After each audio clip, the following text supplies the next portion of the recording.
वाकई सोचने पर यकीन नहीं होता है कि एक शराब तस्कर का एक संघ के प्रचारक के साथ रिश्ता भी हो सकता है। मगर रिश्ता तो था और बड़ा गहरा नाता था। अब यह रिश्ता क्या कहलाता है, इसका जवाब यश आता ना देश भर की ख्याति, अगर वो एक रिकॉर्डिंग की कैसेट ना होती। वो एक रिकॉर्डिंग की कैसेट जिसे नरेंद्र मोदी ने छुपाया तो समूची पाकिस्तानी आईएसआई और पाकिस्तानी फौज मोदी के पीछे पड़ गई। यकीन मानिए, नरेंद्र मोदी ने भारतीय जनता पार्टी के संगठन को विस्तार देने के लिए कांग्रेस की एक नीति का हूबहू पालन किया। नाम था नोटेबलाइजेशन। यह लफ्ज आपको कांग्रेस परिवार के भीतर काम कर रहे लोगों के मुंह से अक्सर सुनाई पड़ेगा। हालांकि यह पटकथा महज नरेंद्र मोदी की जिंदगी पर असर नहीं करने वाली थी, बल्कि समूचे हिंदुस्तान को दर्द के सैलाब में डुबो देने वाली थी। 11 अगस्त 1979 की तारीख को कौन भूल सकता है। ही रखना चाहते थे, कॉलेज का नाम तलक नहीं सुनना चाहते थे उस दौर में मोदी। मगर मोदी को कहां इल्हाम था कि जल्द ही उनकी कुंडली में कॉलेज का प्रवेश होगा, जो कॉलेज उनकी कुंडली की तस्वीर पलट के रख देगा। यह कॉलेज नरेंद्र मोदी की कहानी की यह दूसरी कड़ी शुरू तो ठीक उसी घड़ी से होती है जिस घड़ी हमारी पहली कड़ी ने हमें विदा दिया था। यानी नरेंद्र मोदी दिल्ली के तिहाड़ जेल में बंद हैं और उनके गुरु लक्ष्मण राव इनामदार अहमदाबाद के हेडगेवार भवन से लेकर नागपुर के केशव भवन तक के चक्कर काट रहे हैं। आहिस्ता आहिस्ता थोड़ा वक्त गुजरता है और ये गुरु शिष्य की जद्दोजहद अपने मकाम तक पहुंचती है।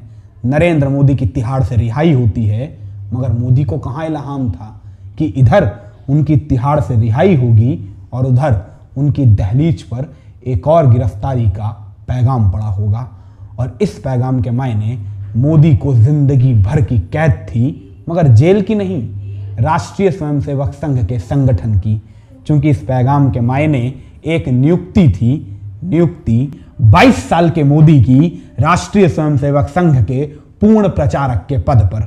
और इसके बाद तो घड़ियां टिक टिक करती रहती हैं, दिन हफ्ते महीने गुजरते चले जाते हैं और मोदी पूरी तन्मयता के साथ सूबे के भीतर राष्ट्रीय स्वयंसेवक संघ के प्रचार कार्य में रमे रहते हैं।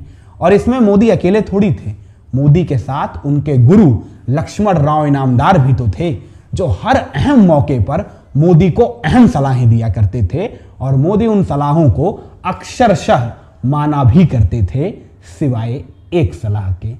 दरअसल बीते कई महीनों से लक्ष्मण राव इनामदार लगातार मोदी को उनकी पढ़ाई आगे बढ़ाने की सलाह दे रहे थे, मगर मोदी को ऐसा लगता था कि अगर उन्होंने कॉलेज में प्रवेश ले लिया तो इससे संगठन के प्रचार प्रसार के कार्य में बाधा पड़ेगी।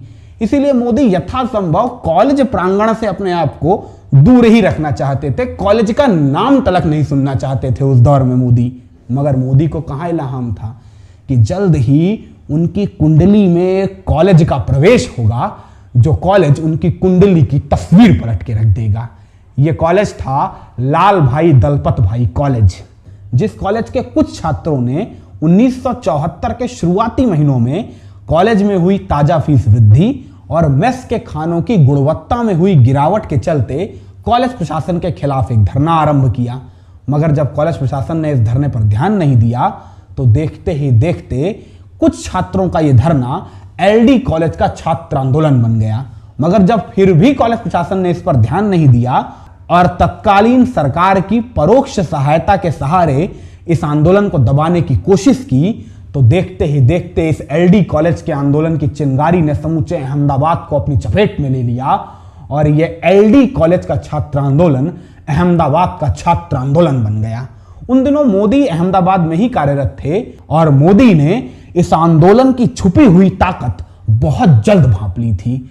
इस बाबत अपने गुरु इनामदार साहब से बात की और फिर पर्दे के पीछे से नरेंद्र मोदी ने अपने निर्देशानुसार इस आंदोलन को राष्ट्रीय स्वयंसेवक संघ और विद्यार्थी परिषद के संगठन की हवा देनी शुरू की। और जल्द ही पर्दे के पीछे से किए मोदी के इस प्रबंध का असर साफ तौर से जमीन पर नजर आने लगा। देखते ही देखते अहमदाबाद के इस छात्र आंदोलन की चिंगारी ने समूचे गुजरात को अपनी चपेट में ले लिया और चंद हफ्तों के भीतर भीतर अहमदाबाद का यह छात्र आंदोलन समूचे गुजरात का नवनिर्माण आंदोलन बन गया, जिस आंदोलन के तहत सड़कों पर उतरी जनता का ताब इतना अधिक था कि चलती चमन भाई पटेल की सरकार से उनके 80% विधायकों ने पल्ला झाड़ लिया, जिसके बाद मजबूरन चिमन भाई को भी अपनी सरकार से इस्तीफा देना पड़ा।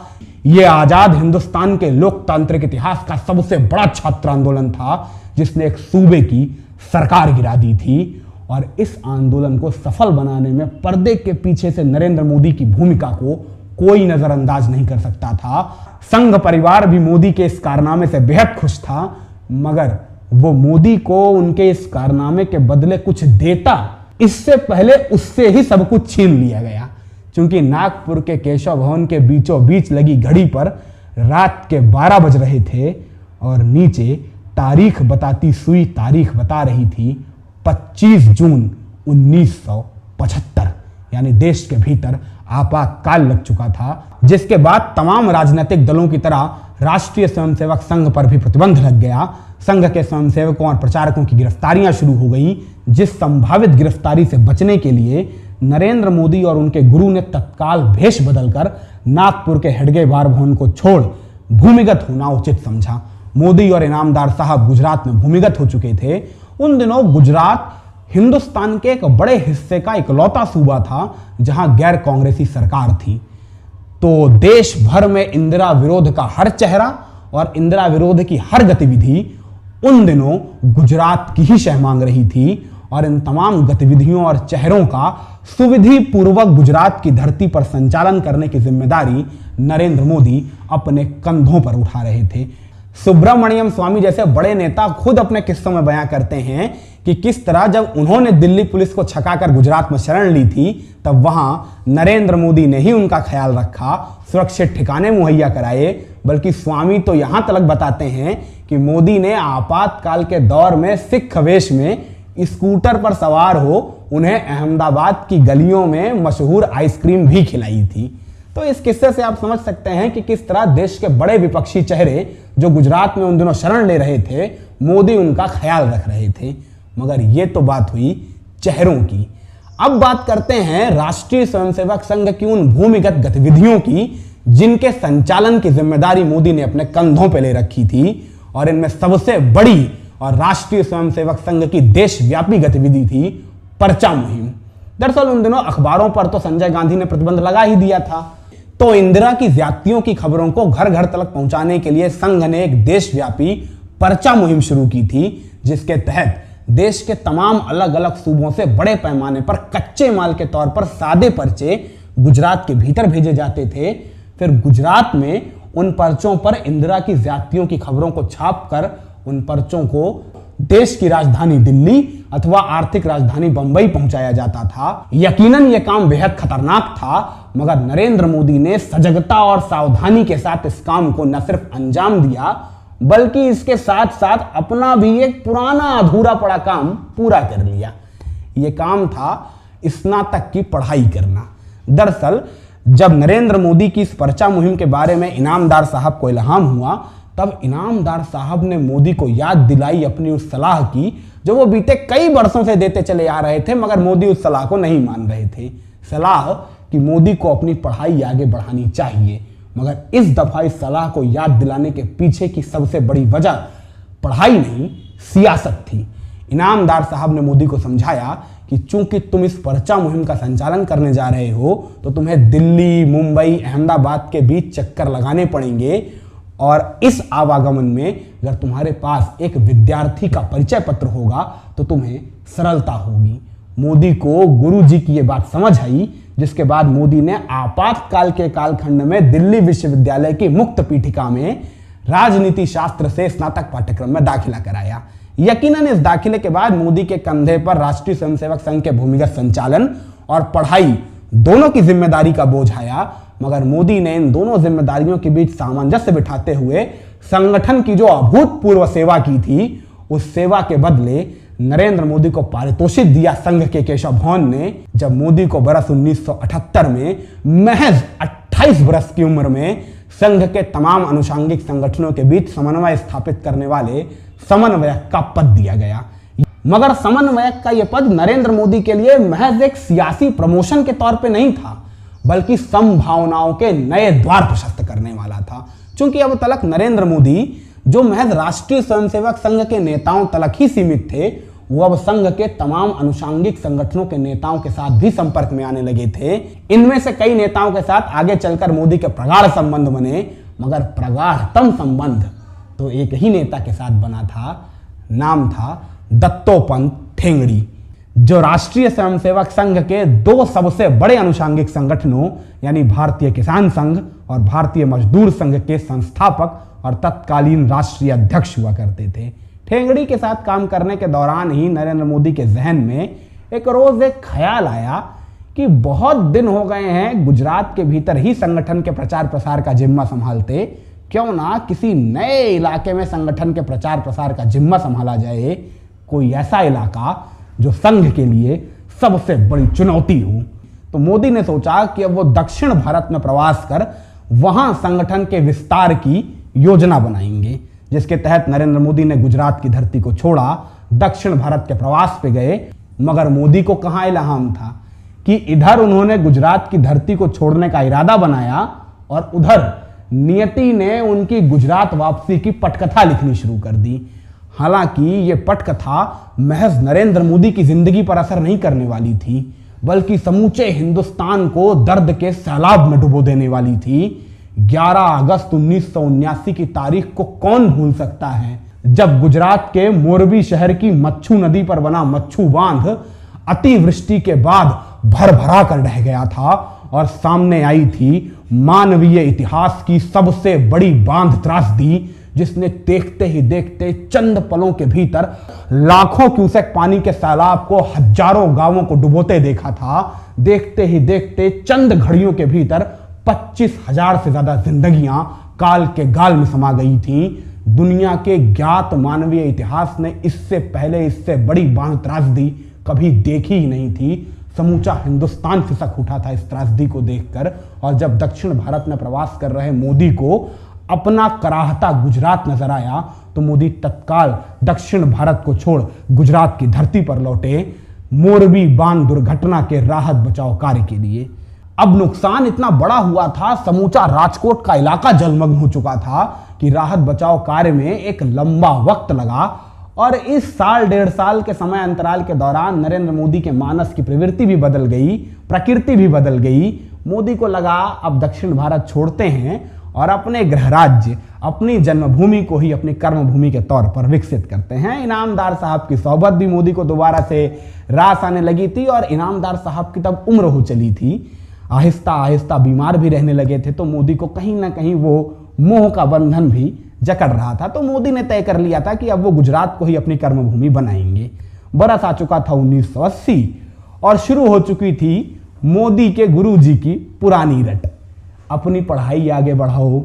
मोदी को भी लगा कि वक्त तो मिल ही जा रहा है, तो मोदी ने गुजरात विश्वविद्यालय में राजनीति शास्त्र से परास्नातक पाठ्यक्रम में दाखिला करा लिया। परास्नातक की पढ़ाई शुरू हो गई। नरेंद्र मोदी विद्यार्थी भी बन गए और जब विद्यार्थी बन गए तो आहिस्ता आहिस्ता अखिल भारतीय विद्यार्थी परिषद की सदस्यता भी ले ली।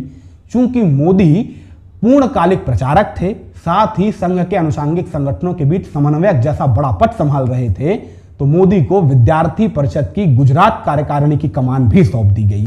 यानी अब नरेंद्र मोदी के पास 3 बड़े पद थे। पहला संघ के पूर्णकालिक प्रचारक का, दूसरा संघ के अनुषांगिक संगठनों के बीच समन्वयक का और तीसरा गुजरात विद्यार्थी परिषद के प्रांतीय अध्यक्ष का। अब कैलेंडर में बरस 1982 दस्तक दे चुका था, यानी वो बरस जो मोदी को उनकी जिंदगी का सबसे खूबसूरत नजराना नजर करने वाला था। ये नजराना थी एक मुलाकात जो एक आम सी संघ की शाखा में हुई थी, मगर जिससे हुई थी वो शख्स बेहद खास था। ये मोदी से उम्र में करीब 17 वर्ष छोटा विद्यार्थी परिषद का एक युवा नेता था, जिससे मोदी की मुलाकात एक आम सी संघ की शाखा में हुई थी।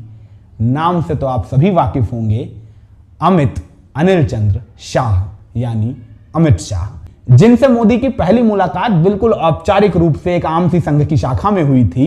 मगर इस पहली मुलाकात में ही दोनों ने एक दूसरे को प्रभावित बहुत किया था और इसी प्रभाविता ने आगे चलकर इस एक मुलाकात को आहिस्ता आहिस्ता मुलाकातों के सिलसिलों में तब्दील कर दिया। और उन दिनों अमित शाह पंडित दीनदयाल उपाध्याय शोध संस्थान में कोषाध्यक्ष के पद पर कार्यरत भी थे, जहां अक्सर नरेंद्र मोदी का आना जाना भी लगा रहता था। तो मुलाकातों की एक वजूहात वहां से भी निकल कर आती थी।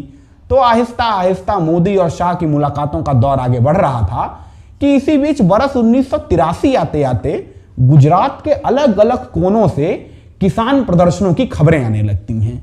इनमें से अधिकांश प्रदर्शनकारी किसान जीरा किसान थे, जो अपने जीरे को पड़ोस के सीमावर्ती सूबे राजस्थान की मंडी में बेचना चाहते थे, क्योंकि राजस्थान की मंडी में गुजरात की मंडी के मुकाबले 3 से 4 गुना ऊंचा दाम मिलता था।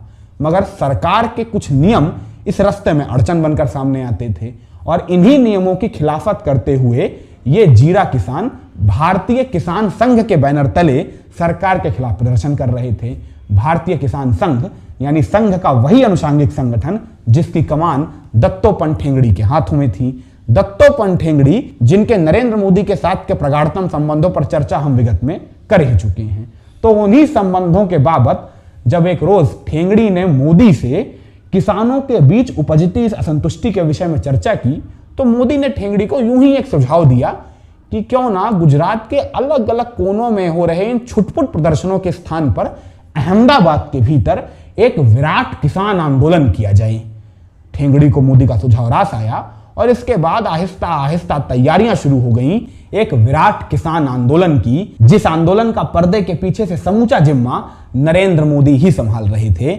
मोदी ने ही इस आंदोलन की तिथि जानबूझकर 2 अक्टूबर निर्धारित की, क्योंकि मोदी जानते थे 2 अक्टूबर का हिंदुस्तान की सियासत में अपना अलहदा मायना है, अपना अलहदा मकाम है, अपना अलहदा प्रतीक शास्त्र है। और उसी प्रतीक शास्त्र को साधते हुए नरेंद्र मोदी इस किसान आंदोलन को पूर्ण रूपेण अहिंसक आंदोलन की मूर्त रूपा देना चाहते थे। मगर यह आंदोलन अपने अंतिम मूर्त रूप में दस्तक देता इससे पूर्व ही पुलिस ने इस आंदोलन को दबाने के लिए बंदूक की बट का सहारा लिया, गोलियां बरसी, किसानों की मौतें हुई, जिसके बाद यकीनन यह आंदोलन थमा जरूर, मगर इस एक आंदोलन ने समूचे गुजरात के भीतर राष्ट्रीय स्वयंसेवक संघ की तस्वीर पलट के रख दी। जो संगठन तब तक गुजरात में महज शहरी संगठन के तौर पर जाना जाता था, उस संगठन ने आहिस्ता आहिस्ता गांव की पगडंडियों तक अपना विस्तार कर लिया। और तस्वीर महज राष्ट्रीय स्वयंसेवक संघ की नहीं बदली थी, इस आंदोलन ने नरेंद्र मोदी की तस्वीर भी पलट दी थी। जो मोदी अब तक संघ के महज एक कुशल प्रचारक के तौर पर नजर आ रहे थे, वो अब एक परिपक्व नेता के तौर पर नजर आने लगे थे, जिस नेता का कैसा, कहां और कब उपयोग करना है, अब संघ के आला कमान ने इस विषय पर मंथन करना भी शुरू कर दिया था। इसी बीच दस्तक देता है बरस 1985, और यकीन मानिए 1985 के बरस घटी हर घटना की छाप आपको नरेंद्र मोदी की समूची जिंदगी पर पड़ी हुई नजर आएगी। इसमें सबसे पहली घटना तो वो घटना थी जिसने मोदी के पैरों के नीचे से जमीन खींच ली थी। जब एक रोज मोदी के गुरु, मोदी के पिता, मोदी के जीवन आधार, मोदी के सब कुछ लक्ष्मण राव इनामदार ने अचानक मोदी को छोड़ इस दुनिया को अलविदा कह दिया था। स्तंभित होकर रह गए थे मोदी, कुछ समझ ही नहीं आ रहा था अब जिंदगी किस ओर आगे बढ़ेगी, किस दिशा में आगे बढ़ना होगा। मगर जल्द ही मोदी की इस दुविधा का अंत होता है एक ऐलान के साथ। ऐलान 1985 के गुजरात विधानसभा चुनावों का, जिन चुनावों के भीतर राष्ट्रीय स्वयंसेवक संघ के परिदृश्य से नरेंद्र मोदी को भारतीय जनता पार्टी की सहायता करनी थी। ये वो चुनाव थे जो अपने आप में गुजरात के लोकतांत्रिक इतिहास के सबसे चर्चित चुनाव के तौर पर गिने जाते हैं, क्योंकि इन्हीं चुनावों के भीतर माधवराव सोलंकी ने खाम के फॉर्मूले के तहत 149 सीटों का प्रचंडतम बहुमत हासिल कर समूची गुजरात भारतीय जनता पार्टी के संगठन को मृतप्राय कर दिया था। और जब जब भारतीय जनता पार्टी के संगठन पर संकट आता है, संकट मोचक बनकर सामने आता है राष्ट्रीय स्वयंसेवक संघ। और इसी प्रक्रम में संघ ने 1985 के विधानसभा चुनावों के बाद भारतीय जनता पार्टी के भीतर संघ के परिदृश्य से आने वाले नेताओं को आहिस्ता आहिस्ता भेजना शुरू किया। और इसी कतार में नाम सामने आता है नरेंद्र दामोदर दास मोदी का, जिन्हें बरस 1985 में संघ ने सहमंत्री का पद देकर भारतीय जनता पार्टी के भीतर भेजा। यह वही बरस था जिस बरस होने वाली रथ यात्रा के बाद समूचा अहमदाबाद सांप्रदायिक दंगों की आग में झुलस उठा था। ये दंगे इतने भीषण थे कि सैकड़ों की संख्या में लाशें घंटों में बिक जाया करती थी। सड़कों पर खूब खून खराबा हुआ था। और ये वही दंगे थे जिन दंगों ने अहमदाबाद के एक शराब तस्कर को एक कौम का हीरो बना दिया था। नाम तो आप सभी जानते होंगे। ये वो नाम है जिसके बगैर नरेंद्र मोदी की जिंदगी समझी ही नहीं जा सकती है। नाम अब्दुल लतीफ, जो अभी 3 बरस पहले अहमदाबाद में पैसा कमाने के लिए आया था और पैसा कमाने के लिए शराब के एक ठेके में नौकरी करने लगा था। मगर जल्द ही उसे समझ आ गया था कि पैसा नौकरी करने से नहीं, खुद का धंधा करने से आती है। तो उसने देशी शराब का धंधा करना शुरू कर दिया। फिर आहिस्ता आहिस्ता जब देशी शराब का ठेका चलने लगा तो देशी शराब से अंग्रेजी शराब के धंधे में आ गया और फिर अंग्रेजी शराब के धंधे से निकल शराब तस्करी के कारोबार में शामिल हो गया। मगर 1985 के इन दंगों ने लतीफ की जिंदगी की भी काया पलट करके रख दी थी। चूंकि इन दंगों में एक शराब तस्कर लतीफ ने अपने गुर्गों के साथ एक समुदाय विशेष को निशाना बनाते हुए जुल्म और सितम की जो दास्तानें गढ़ी, वो दास्तानें अहमदाबाद के दंगों के शांत होने के बाद फिजाओं में खौफ का सन्नाटा बनकर पसर गईं। इन दंगों के बाद समूचे अहमदाबाद में लतीफ का खौफ पसर गया और लतीफ की यह समूची यात्रा नरेंद्र मोदी की आंखों के सामने ही घटी थी। क्योंकि मोदी उन दिनों अहमदाबाद में ही कार्यरत थे। मगर तब न मोदी को इल्हाम था कि लतीफ का उनकी जिंदगी में क्या किरदार होने वाला है और न लतीफ को इल्हाम था कि मोदी का उसकी जिंदगी में क्या किरदार होने वाला है। वाकई सोचने पर यकीन नहीं होता है कि एक शराब तस्कर का एक संघ के प्रचारक के साथ रिश्ता भी हो सकता है। मगर रिश्ता तो था और बड़ा गहरा नाता था।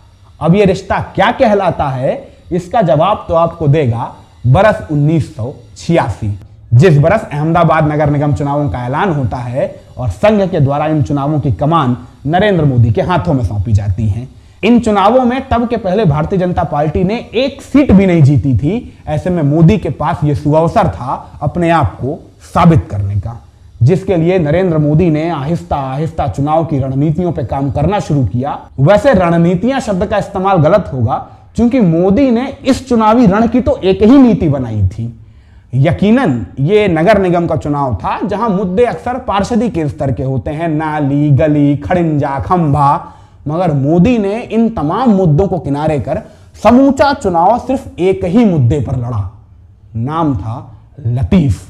मोदी ने समूचे अहमदाबाद के भीतर ऐसा परसेप्शन गढ़ा कि अगर लतीफ को हराना है तो भारतीय जनता पार्टी को वोट दो, अगर लतीफ के खौफ से बचना है तो भारतीय जनता पार्टी को वोट दो, क्योंकि अगर भाजपा को वोट नहीं दोगे तो लतीफ आ जाएगा। और मोदी के इस दावे की पुष्टि लतीफ ने भी कर दी, जो उन दिनों यकीनन साबरमती जेल में बंद था।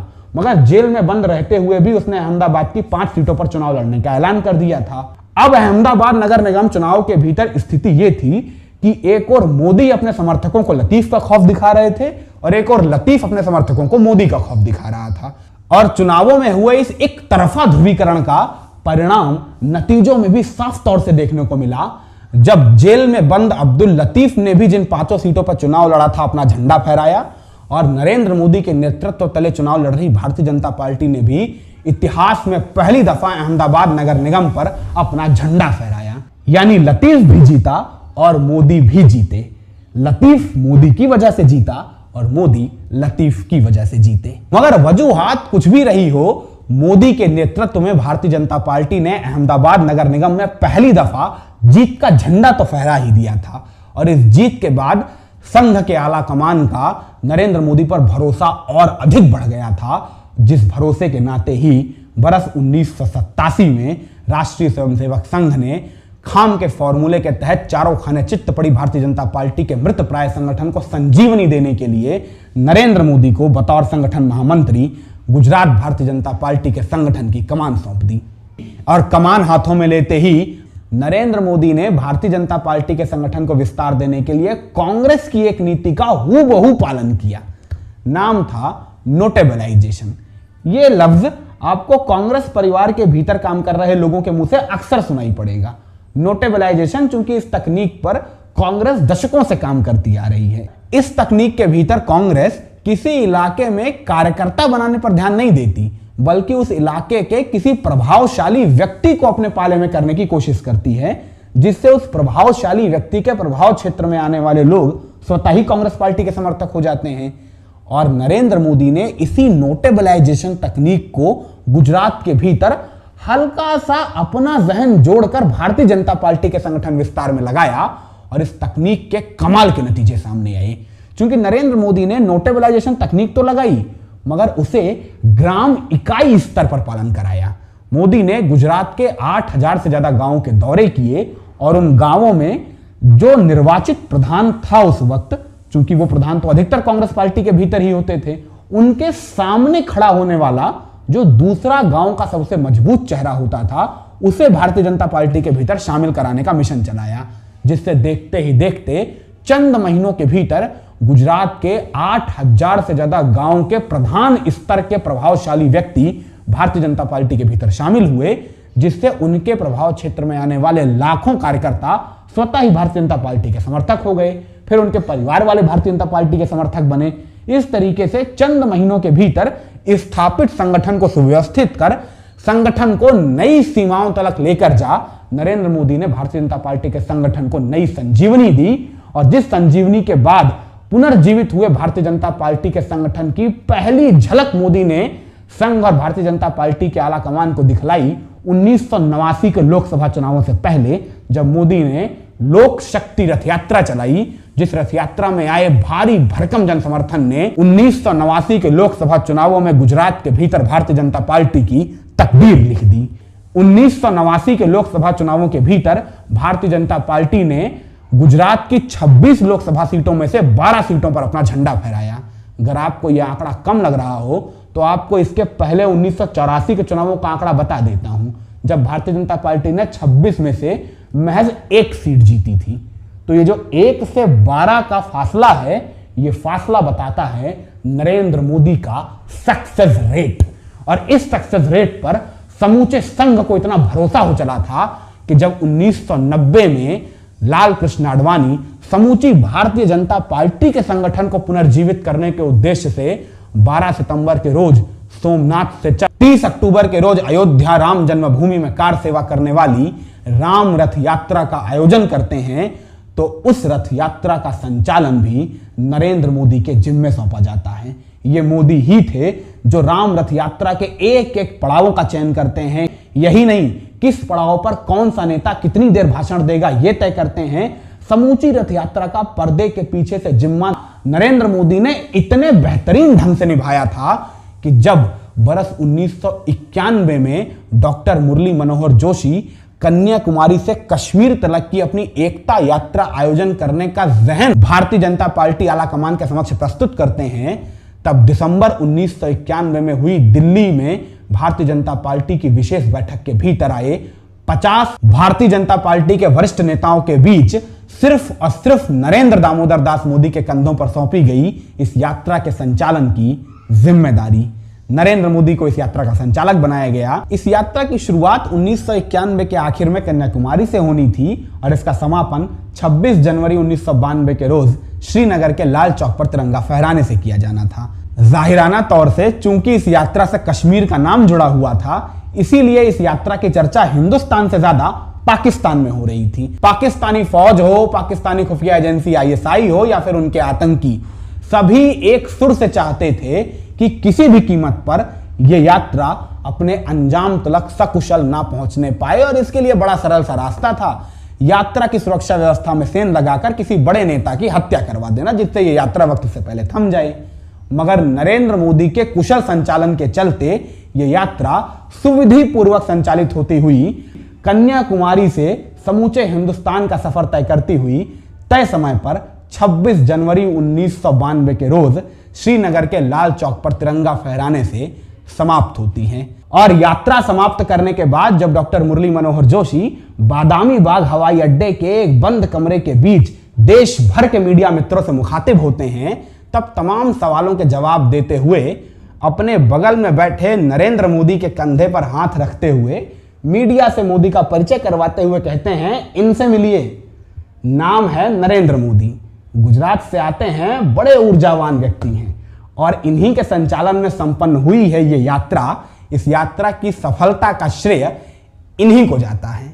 ये देश की मीडिया के सामने नरेंद्र मोदी का पहला परिचय था। पहली दफा हिंदुस्तान भर के अखबारों में एक नाम छपा था, नरेंद्र दामोदर दास मोदी, एकता यात्रा के संचालक। मगर शायद हिंदुस्तान भर में यह नाम कभी ना छपता। शायद नरेंद्र दामोदर दास मोदी के नाम ना ये यश आता, ना देश भर की ख्याति, अगर वो एक रिकॉर्डिंग की कैसेट ना होती। वो एक रिकॉर्डिंग की कैसेट जिसे नरेंद्र मोदी ने छुपाया तो समूची पाकिस्तानी आईएसआई और पाकिस्तानी फौज मोदी के पीछे पड़ गई। यकीन मानिए, क्योंकि इसी रिकॉर्डिंग की कैसेट में छुपी है इस यात्रा की सफलता की कहानी और पाकिस्तानी फौज और आईएसआई की शिकस्त की दास्तान। वो पाकिस्तानी फौज और आईएसआई जो हर कीमत पर इस यात्रा को असफल बनाना चाहते थे, मगर मोदी के सजग संचालन ने उनके मंसूबों पर पानी फेर दिया। मोदी का सजग संचालन जिसकी सबसे अहम कड़ी यही रिकॉर्डेड कैसेट्स हुआ करती थी। दरअसल मोदी ने इस यात्रा के दौरान एक नियम बनाया था कि जब भी कोई दो नेता कोई गोपनीय संदेश एक दूसरे के साथ साझा करेंगे तो मुंह जबानी नहीं करेंगे, बल्कि रिकॉर्डेड कैसेट्स के भीतर के रिकॉर्डेड मैसेजेस के रूप में करेंगे। इससे उस संदेश की गोपनीयता भी बनी रहेगी और संदेश आसानी से प्रसारित भी हो जाएगा। आप यकीन करिए, उस दौर में यह तकनीक किसी की कल्पना से परे थी। आम लोगों की बात छोड़ दीजिए, अजय सिंह जिन्होंने the architect of the new BJP किताब लिखी है, वो उन्हीं दो पुलिस अधिकारियों के हवाले से बताते हैं कि वो दोनों खुद इस तकनीक से इतने चौंके हुए थे कि उन्होंने तब के पहले ऐसी तकनीक कहीं देखी ही नहीं थी। आप खुद कल्पना कर सकते हैं, ये वो दौर था जब मोबाइल फोन्स नहीं थे, व्हाट्सएप नहीं था, तब कैसे एक इतने लंबे चौड़े लाखों कार्यकर्ताओं के काफिले में संदेश एक जगह से दूसरे जगह तक प्रवाहित होगा। मुंह जबानी ही होता था। मगर मोदी ने टेप रिकॉर्डर की कैसेट्स में रिकॉर्ड करके संदेश को एक दूसरे तक पहुंचाने का जो सलीका आजमाया, इस सलीके ने उस यात्रा की सुरक्षा व्यवस्था को इतना सुदृढ़ कर दिया कि किसी बाहरी व्यक्ति के इस यात्रा में दाखिले की कोई गुंजाइश बची नहीं। क्योंकि आपको पता ही नहीं चल पाएगा कि नेताओं के बीच बात कहां हो रही है, काफिला कहां रुकने वाला है, कहां ठहरने वाला है। यात्रा के अंदर के हर कार्यकर्ता को पता है। तो अब आपको समझ आ रहा होगा कि आखिर इस यात्रा का सबसे बड़ा एक्स फैक्टर ये रिकॉर्डेड कैसेट्स क्यों कही जाती हैं। ये रिकॉर्डेड कैसेट्स जो ना होती तो हो सकता हो इस यात्रा के साथ कुछ अमंगल हो भी सकता था, और फिर ना नरेंद्र मोदी का वैसा परिचय दिया जाता और ना देश भर के अखबारों में मोदी का नाम छपता। तो नरेंद्र मोदी की जिंदगी की कहानी की ये दूसरी कड़ी यही समाप्त होती है। इसके आगे मोदी की जिंदगी में क्या क्या, कैसे कैसे और कब कब घटता है, ये फिर कभी किसी नई मुलाकात में।